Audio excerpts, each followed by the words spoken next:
आज हम लोगों ने जो अविश्वास प्रस्ताव लाए थे उस पर चर्चा शुरू हुई। वास्तविक में सरकार को पद में रहने का कोई अधिकार नहीं है।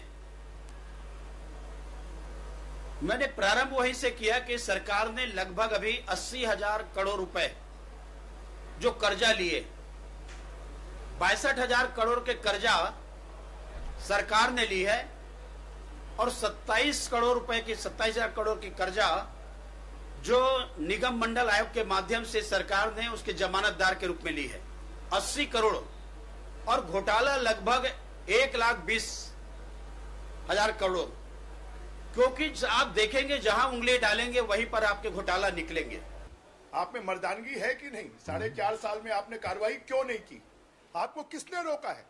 सरकार को आरोप लगाने का अधिकार नहीं है, सरकार को कार्रवाई करने का अधिकार है। हमने ये कार्रवाई की, हमने ये कार्रवाई की, आपके लोग ये पकड़े गए, आपके लोग ये पकड़े गए।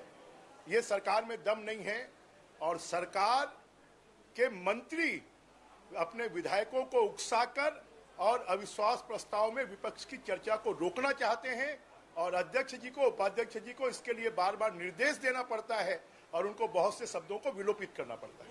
आरोप पत्रों के साथ मंत्रिमंडल के विरुद्ध अविश्वास प्रस्ताव रखा गया है, लेकिन उसमें कोई भी तथ्यात्मक जानकारी नहीं है, खाली घोटाला घोटाला घोटाला इस तरीके का लिख दिए हैं। अब बात आती है विश्वास या अविश्वास की, तो जनता का लगातार विश्वास कांग्रेस के तरफ बढ़ रहा है और इसीलिए हम 68 से 71 हो गए। उनके प्रति विश्वास कम हो रहा है, इसलिए वो 15 से 13 हो गए। सारी बातों का जवाब दिया जाएगा और थोड़ा देर इंतजार करिए। अंतिम में जो हर्ष, इसका हश्र जो होगा वो आपके सामने आ जाएगा।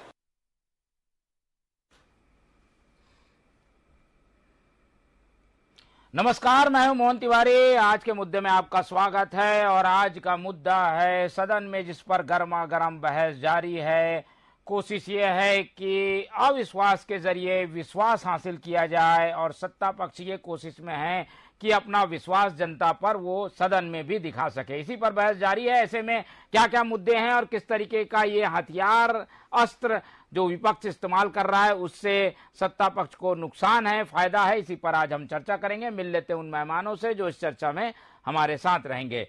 हम बहुत स्वागत करेंगे हमारे साथ इस पूरे घटनाक्रम को, इस पूरे राजनीतिक व्यवस्था को रखने की कोशिश करेंगे समीक्षात्मक नजरिए से। मनीष वोरा जी, आपका बहुत बहुत स्वागत है। इसके अलावा हमारे साथ भाजपा का पक्ष रखने के लिए जुड़ रहे हैं प्रवीण साहू जी, आपका भी बहुत बहुत स्वागत है। इसके अलावा हमारे साथ कांग्रेस का पक्ष रखने के लिए जुड़ रहे हैं शशि भगत जी, आपका भी बहुत स्वागत है। तो तीनों मेहमानों का स्वागत कर हम इस चर्चा को शुरू करते हैं। और जैसा कि मैंने पहले बताया कि सदन में इस पर गर्मा गर्म बहस जारी है। बीजेपी ने मुद्दे तैयार किए हैं, संख्या 109 है। उन मुद्दों के, उन बिंदुओं के क्या जवाब हैं, इसके लिए सदन की बहस को देखना समझना जरूरी है। एक एक करके दोनों पक्षों से पहले प्रतिक्रिया ले लेते हैं। पहले बीजेपी से शुरुआत करते हैं क्योंकि विपक्ष ने ये प्रस्ताव लाया है। प्रवीण जी, आप लोग 4.5 साल जिन बातों को करते रहे, उन्हीं बातों को लेकर फिर से एक आरोप पत्र आप लोग ने तैयार किया है और मुद्दे लेकर जनता के बीच आ गए हैं। कैसे माने कि ये नई चीज है जिसको आप लोग ने चर्चा में नहीं लाया था और इसकी क्या जरूरत आन पड़ी जब 4.5 साल आप लोग इसी तरीके के मुद्दों को उठा चुके हैं? सबसे पहले उस मातृभूमि को प्रणाम करता हूं, आपके सम्मानित चैनल के सभी दर्शक प्रणाम, आदरणीय मनीष जी आपको और शशि भगत जी को प्रणाम। देखिए, जनता जानती है कि सरकार का विश्वास तो पहले ही खो चुका है। इन्होंने केवल झूठे वादे करके सत्ता प्राप्त किया था। जिस प्रकार शराबबंदी की बात कही थी, संविदा कर्मियों की, दैनिक वेतन भोगियों की नियमितीकरण की बात की थी, अनेक झूठे वादे किए थे जिस पर जनता ने विश्वास किया, लेकिन सरकार ने केवल वादा खिलाफी किया। भाई, शराबबंदी की बात कही है ना, और शराबबंदी की बात करने वाली सरकार आज शराब की घर घर होम डिलीवरी कर रही है। आपने लैंड घोटाला किया, सैन घोटाला किया, पीएससी घोटाला किया, व्यापक घोटाला किया। अरे भाई, है ना, डीएफओ में आपके परीक्षा परिणाम में ऐसा आया कि भाई 200 मीटर की दौड़ में 14 सेकंड से भी कम समय लिया अभ्यर्थी ने। ऐसा घोटाला तो विश्व देख रहा है कि जहां पर विश्व रिकॉर्ड को तोड़ दिया जाता है और व्यापक में 99 ऐसे लोग को उत्तीर्ण कर दिया जाता है जो परीक्षा दिए ही नहीं। गौ माता के नाम पर गौठान की योजना लाते हैं और गौठान के नाम पर ये भ्रष्टाचार करते हैं। जिस प्रकार सदन में भी कहा गया, आज प्रश्न उठाया गया कि 229 करोड़ का स्टॉक कहां गया, उस विषय पर कोई ये जवाब नहीं दे पाए। भाई मैं आप सदन की कार्यवाही के निमित्त बताना चाहूंगा कि आदरणीय शिव डहरिया जी ने बता पाए कि तेली बांधा में जो रोड बना है उसका टेंडर हुआ तो हुआ कैसे, और अगर यदि वो निर्माण हुआ है तो निर्माण किसने करवाया। लेकिन डहरिया जी कहते हैं कि हमने टेंडर नहीं किया, तो वो जादू से बन गया क्या? आप ही का राज्य है, वहां पर कोई भी व्यक्ति बिना टेंडर का, बिना अनुमति के वहां पर कोई भी निर्माण कार्य कर देता है। भुगतान किसने किया? भाई इतना तो कोई दानवीर नहीं है कि बिना अपनी इच्छा से या बिना किसी की अनुमति से वहां पर निर्माण कर दे। भाई यहाँ जानती है जनता कि इस सरकार ने केवल भ्रष्टाचार किया है और लूट और खसोट का ही काम किया है। आप किसी भी क्षेत्र को देख लीजिए, भाई आज संविदा भर्ती किसकी हुई है? केवल 2 व्यक्तियों की। पहला तो आदरणीय टीएस सिंहदेव जी की, जिनको चुप कराने के लिए उनको जो है डिप्टी सीएम बना दिया 90 से 100 दिन का। उसके बाद दूसरी संविदा भर्ती होती है आदरणीय और पूर्व प्रदेश अध्यक्ष मोहन मरकाम जी की, और यही मोहन मरकाम जी थे जिन्होंने पिछले सत्र में डीएमएफ फंड में ही 7 करोड़ के अनियमितता का आरोप लगाया था। और यही बात बताना चाहूंगा कि पिछले सत्र में ही आदरणीय अमरजीत भगत जी ने कहा था, शशि भगत जी सुन लीजिएगा, 69,000 मैट्रिक टन चावल गायब है, गड़बड़ी है। इस विषय को आदरणीय अमरजीत भगत जी ने स्वयं विधानसभा के पटल पर रखा। तो निश्चित रूप से सरकार के मंत्री और सरकार के विधायक स्वयं जानते हैं कि जनता का विश्वास वो खो चुके हैं। ठीक है, तो बीजेपी तो अपनी कमर कस के तैयार है, और क्योंकि उसे मालूम है कि चुनाव में जाना है, इसीलिए बीजेपी कोई मुद्दा छोड़ना नहीं चाहती, और इन मुद्दों की गूंज जब विधानसभा में सुनाई देगी तो उसका असर सदन के बाद सड़क पर पड़ेगा। इस बात को भली भांति जानते हुए यह अविश्वास प्रस्ताव ला गया। भगत जी, आप सुन रहे हैं, इसमें घोटाले, गड़बड़ी, धांधली, अनियमितता जैसे मामले ज्यादा हैं। इन मुद्दों के परिप्रेक्ष्य में जब आप जवाब देंगे, वो सदन में हो ही रहा है, क्या लगता है विपक्ष इसमें जो कोशिश करना चाहता है बदनाम करने की, या कहें कि जो छवि बनी है सरकार की उसे डेंट करने की, उसमें सफल हो पाएगी? आप लोग इसका बचाव कैसे करेंगे? जोहार छत्तीसगढ़ भाई, जोहार प्रवीण जी, जय जोहार आदरणीय मोहन जी। मैं तो बड़ा सम्मान ये बात कहना चाहता हूं कि छत्तीसगढ़ की जनता ने कांग्रेस पार्टी को जो जनादेश दिया, और अभी उपचुनाव में भी ये बात साबित हो गया कि 68 से 71 हो गई कांग्रेस पार्टी और 15 से 13 हो गए। यही बहुत बड़ा प्रमाण है कि छत्तीसगढ़ की जनता ने एक जनादेश जो दिया था उस पे आज भी कायम है। भैया जिस घोटाले की बात कर रहे हैं, मैं ये बात कहता हूं कि उनने उंगली कटा के शहीदों में नाम लिखाने का काम कर रहे हैं। जो चावल उनने दिया ही नहीं उतना, वो बोलते हैं 5,000 करोड़ कि चावल घोटाला हुआ है। तो उनको ये बात का जानकारी रहना चाहिए कि चावल का घोटाला हुआ अथवा नहीं हुआ। और जो शॉर्टेज पाया गया उसके विषय में निश्चय ये है कि कई दुकानदारों को उस पर सस्पेंड किया गया, और उसकी रिकवरी भी आज पर्यंत जारी है। जैसा हो रहा है वो बहुत तीव्र गति से हो रहा है। छत्तीसगढ़ की जनता स्पष्ट रूप से ये बात समझ चुकी है कि मुद्दा विहीन भारतीय जनता पार्टी मुद्दे की तलाश में आज की तारीख में 109 ब्लेम लगा के छत्तीसगढ़ की लोकप्रिय भूपेश बघेल जी की सरकार, अमरजीत भगत जी की सरकार को बदनाम करने का प्रयास कर रहे। प्रयास मात्र है ये, इसमें कभी सफल वो होंगे नहीं। इनका टारगेट, भारतीय जनता पार्टी के साथियों का टारगेट 2023 का चुनाव है।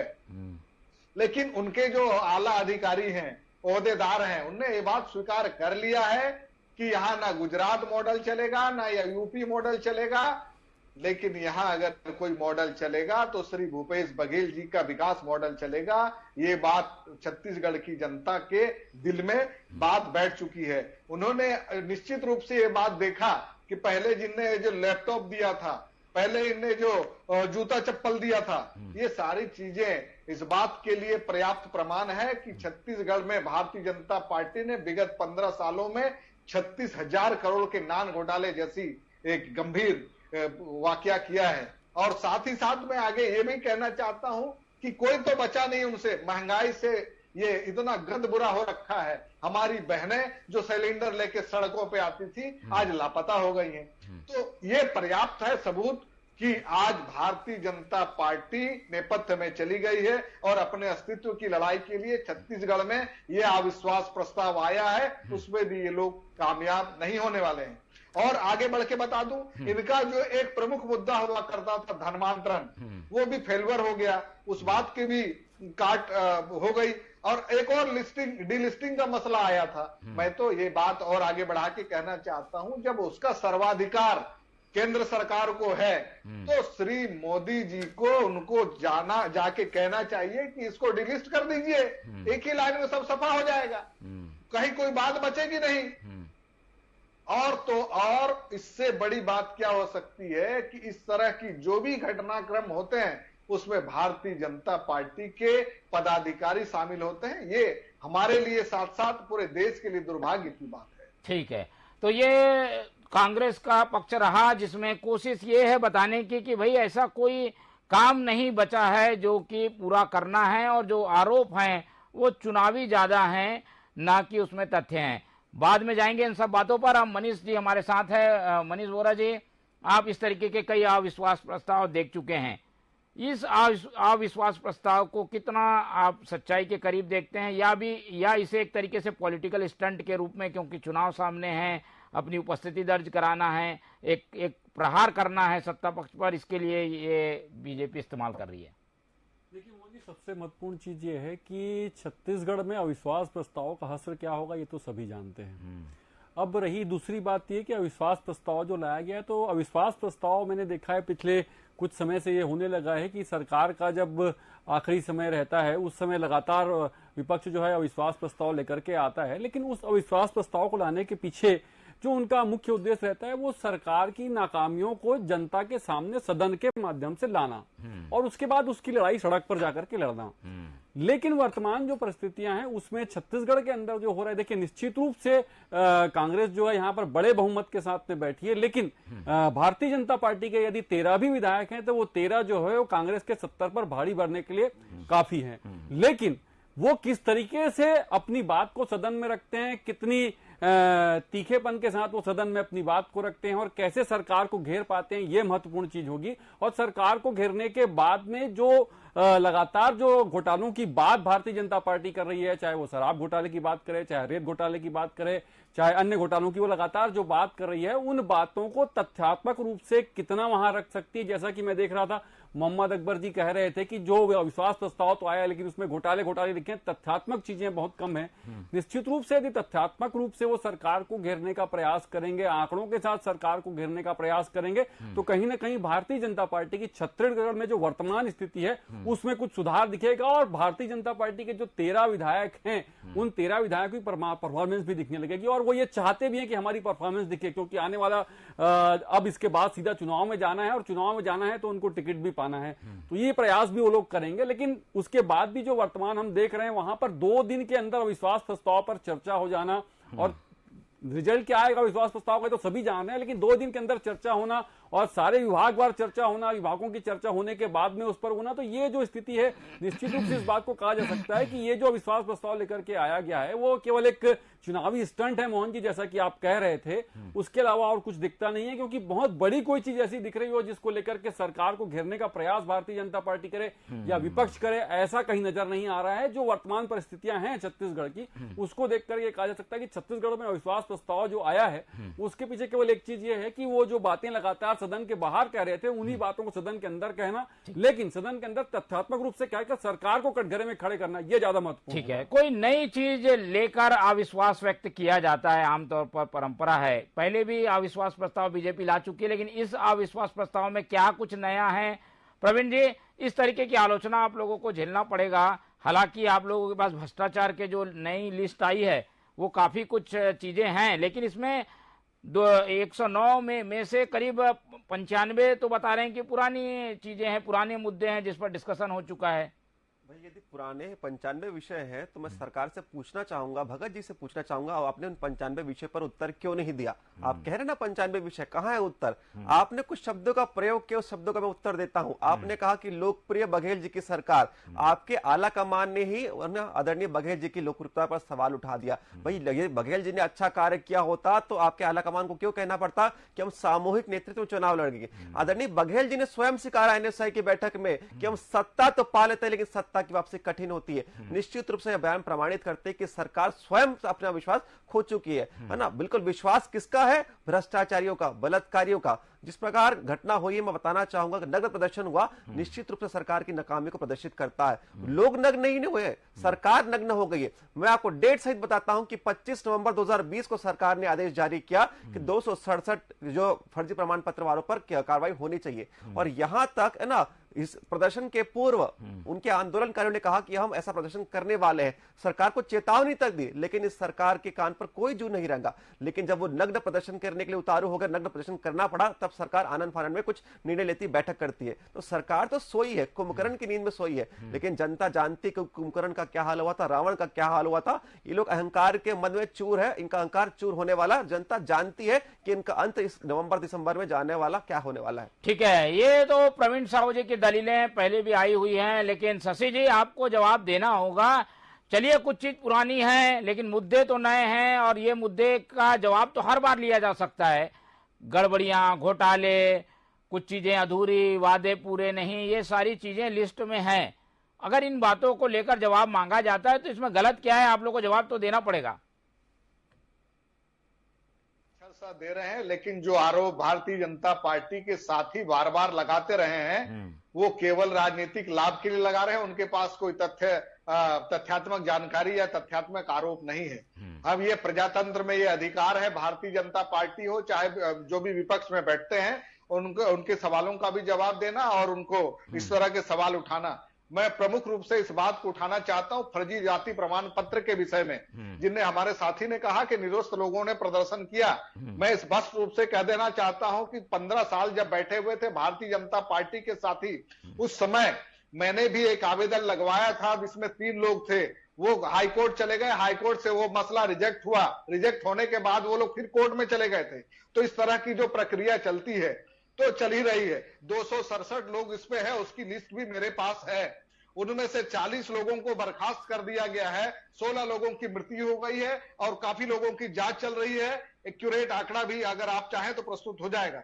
मैं तो एक बात और रूप से कहना चाहता हूं कि इसमें सारे जितने लोग हैं, उन सारे लोगों के लिए को बर्खास्त करने के लिए या फिर उनको तात्कालिक रूप से निकालने का कोई भी काम भारतीय जनता पार्टी के साथियों ने नहीं किया। और ये प्रायोजित रहा है कि भारतीय जनता पार्टी के समर्थक आदि जो जितने सरकारें रही हैं, वो आदिवासियों के हितों में कभी काम नहीं किया है। उसी का नतीजा ये है कि 267 लोग आज भी उस नौकरी में बखूबी मजे ले रहे हैं। हमको इस बात को कहते हुए बताइए ना, आपने क्या किया? आप जो आंकड़े गिना रहे हैं प्रदर्शनकारियों को, आपने क्यों नहीं बताया? वो तो आमरण अनशन पर उतारू थे, आमरण अनशन तक किया, अपनी मांगों के लिए बार बार उन्होंने निवेदन किया, मजबूर कर दिया आप लोगों ने कि वो नग्न प्रदर्शन करे, और सरकार नग्न हो गई। आप आंकड़ों की बात करें, मैं तो बता रहा हूँ, डेट बता रहा हूँ, 25 नवंबर 2020 का चिट्ठी है। आपने क्या किया? आपने उसके बाद आपके पास आंकड़े नहीं है ना, आपके पास कोई आंकड़े नहीं है, केवल कुंभकर्ण नौकरी के मसले पे नहीं हुआ है, करते तो लोगों को निर्वस्त्र नहीं होना पड़ता। सरकार निर्वस्त्र हो चुकी है क्योंकि सरकार वैसी लज्जाहीन है। भ्रष्टाचार में आरोप उनके ऊपर आता हो सकते हैं। ये सारी चीजें सरकार उसके साथ साथ सरकार के साथ साथ यहाँ के आदिवासी जनताओं का भी ये आरोप है और आवाज है। उस टाइम जो आदिवासियों का पांच आप भी नहीं किया है। राजा पड़ाव के गौर गांव में लोग प्रदर्शन करते कि धर्मांतरण हो रहा है। आपने तथ्य कहा था, तथ्य सुनिएगा, सुनिएगा। के कमिश्नर ने चिट्ठी लिखी कि धर्मांतरण हो रहा है, उसके पूर्व और यही करके दौरा हुआ, फिर कुछ दिन बाद मोदी जी का दौरा हुआ, लेकिन ये छत्तीसगढ़ के आदिवासियों के हितों के विषय में खामोश रहे। उनको तो चाहिए था महंगाई के विषय में बोले। आदिवासी लोग बोल रहे हैं कि धर्मांतरण हो रहा है, क्या बोलो झूठ बोल रहे हैं? बताइए। राजा पड़ाव के गौर के लोग 20,000 करोड़ का जो बेनामी संपत्ति है जो अडानी की कंपनी में लगा हुआ है, वो चीनी नागरिक कौन है उसके विषय में बोलना चाहिए था। इनको भारतीय जनता पार्टी को इस बात का भय सता रहा है कि कर्नाटक में जिस तरह से बजरंग बली के भगवान श्री राम जी ने भी इनका साथ छोड़ दिया और सरकार कहीं आने वाली नहीं है। अब डबल इंजन की सरकार की बात करते हैं। डबल इंजन की सरकार भी केवल ढकोसला मात्र है। ये हंस रही हो गया है कि मणिपुर में आज क्या हो रहा है। ये लगभग 2 महीने श्री मोदी जी को वहां जाने की फुर्सत नहीं है। पूरे देश में, पूरे विदेश में घूमे जा रहे हैं। एक बार भी नहीं उसने कहा। ये सब आदिवासियों के ऊपर किस तरह से हो रहा है। ठीक है।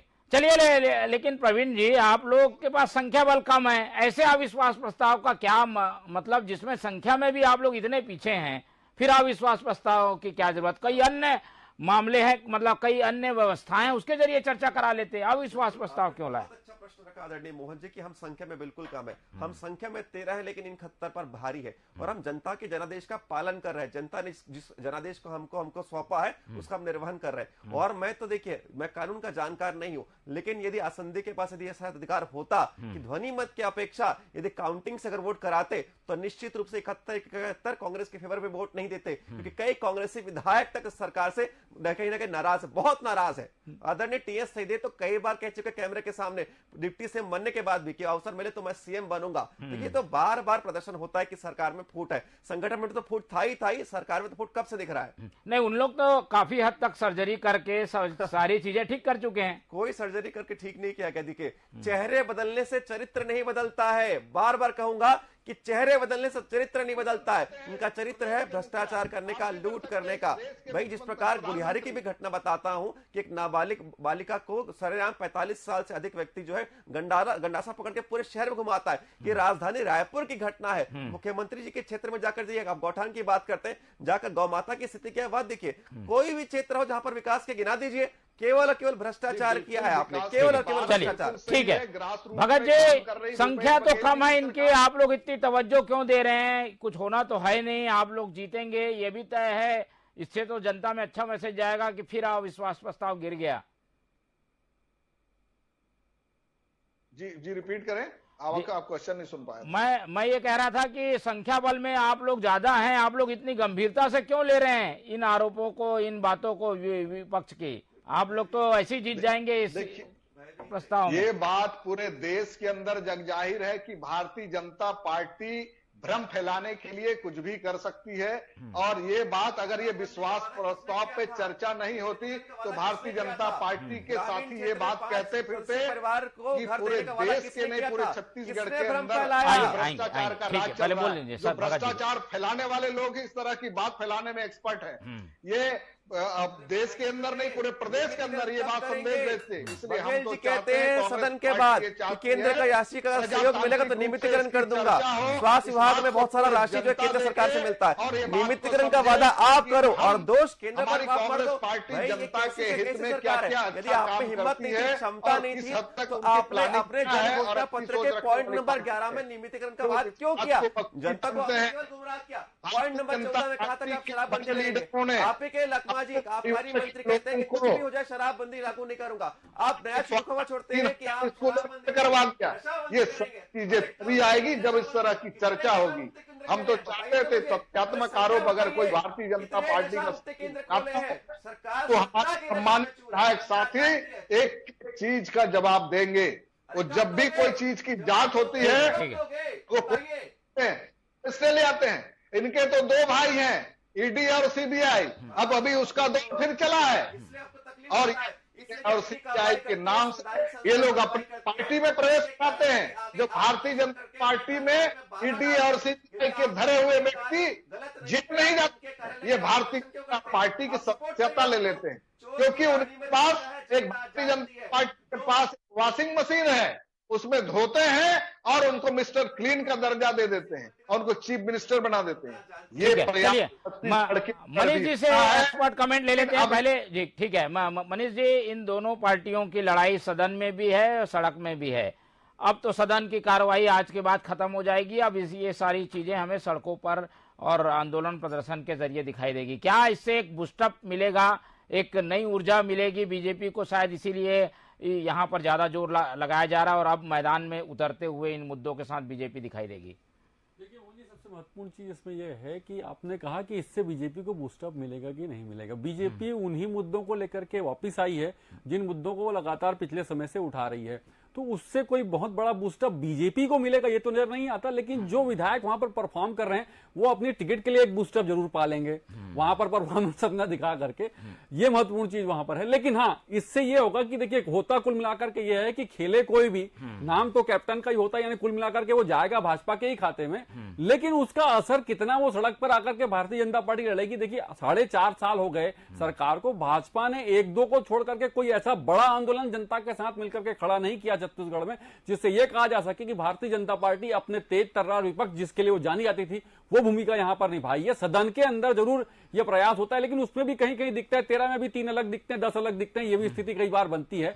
लेकिन उसके बाद भी आप देखिए कांग्रेस की जो स्थिति है, जैसा कि आपने अभी कहा था कि जब इतनी कम संख्या वाले तो कांग्रेस इस बात को तवज्जो क्यों दे। निश्चित रूप से कांग्रेस के लिए एक बड़ा मौका है, मुझे लगता है भारतीय जनता पार्टी के तो है ही है, लेकिन कांग्रेस के लिए भी एक बड़ा मौका है उन बातों का जवाब देने का जो बातें लगातार भारतीय जनता पार्टी सदन में और सड़क पर दोनों जगह उठा रही है, उन बातों का तथ्यात्मक रूप से जवाब देने का और भारतीय जनता पार्टी को उन सारे मुद्दों को खत्म करने का इससे अच्छा मौका कांग्रेस को मुझे नहीं लगता कि मिल पाएगा। ठीक है, तो ये चर्चा के लिए समय कम है और सदन में तो करीब 8 घंटे की इसमें चर्चा हो चुकी है और चर्चा लंबी चलेगी, ऐसी जानकारियां आ रही हैं। ये मुद्दे ऐसे हैं कि खत्म होंगे नहीं, लेकिन चुनाव के पहले ये जो दंगल है वो तय कर देगा कि किसके बाजुओं में दम है और वही दिखाने के लिए नेता जोर लगा रहे हैं सदन में। फिलहाल इस चर्चा में हमारे साथ मनीष वोरा जी जुड़े, उनका बहुत बहुत धन्यवाद। हमारे साथ प्रवीण साहू जी जुड़े, उनका धन्यवाद। और शशि भगत जी हमारे साथ थे, उनका भी बहुत बहुत धन्यवाद। तो तीनों मेहमानों का धन्यवाद कर इस चर्चा को हम यही खत्म करते हैं और आप लोग से उम्मीद करते हैं कि आप लोग देखते रहिए टीवी 24। मुझे दीजिए इजाजत, नमस्कार।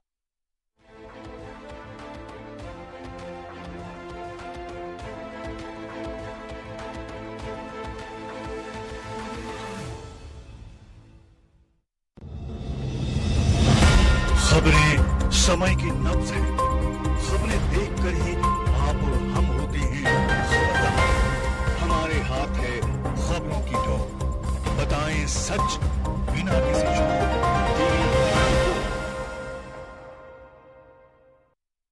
मैं मिट्टी से बना हूं, मुझे माटी का कर्ज चुकाना है। कुछ सपने सच हो रहे हैं, कुछ को सच बनाना है। कुछ वादे थे निभा दिए मैंने, कुछ और है जिन्हें निभाना है। युवा है जो साथ साथ चलते हैं, मुझे इनका भी साथ निभाना है। तरुणाई में जोश है, वे बदल सकते हैं अपनी तकदीर, संवार सकते हैं राज्य की तस्वीर। अपने बल पर युवा गढ़ सकते हैं प्रदेश, अपने बल पर बना सकते हैं उन्नत देश। मुझे उनके साथ चलना है, उनसे कुछ कहना सुनना है। जमाना बदल रहा है, उनके नजरिए से देखना है। कहने को है बहुत सी बात, आ रहा हूं करने भेंट मुलाकात। ए का खेलू का खेलू